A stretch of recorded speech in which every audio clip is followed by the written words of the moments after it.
నేరాలకు అసాంఘిక కార్యకలాపాలకు పాల్పడే వారికి కఠిన చర్యలు తప్పవని అనంతపురం జిల్లా పోలీస్ సూపరింటెండెంట్ పి జగదీష్ తెలిపారు.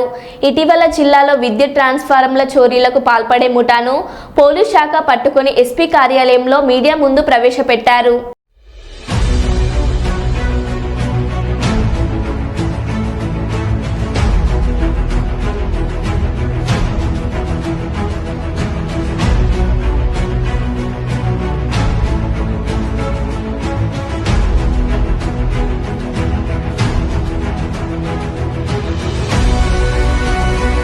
గత కొన్ని రోజులుగా చాలా వరకు సీయింగ్ ట్రాన్స్ఫార్మర్ థెఫ్ట్స్ అనేవి మన దగ్గర ఎక్కువ జరుగుతున్నాయి. సో దీని మీద దృష్టి పెట్టి ఒక గ్యాంగ్ని పట్టుకురావడం జరిగింది.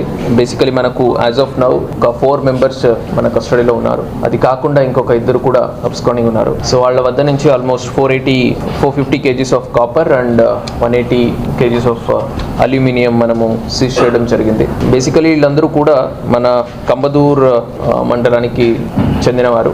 పర్టికులర్గా ఏ ట్రాన్స్ఫార్మర్లో కాపర్ ఉంది, ఏ ట్రాన్స్ఫార్మర్లో లేదు అనేది బాగా తెలుసు. ఎందుకంటే వీళ్ళందరూ కూడా దాంట్లో ఒకరు is working as a support staff, మన ఎలక్ట్రిసిటీ డిపార్ట్మెంట్ ఒకతను సపోర్ట్ స్టాఫ్ కింద పనిచేస్తున్నారు.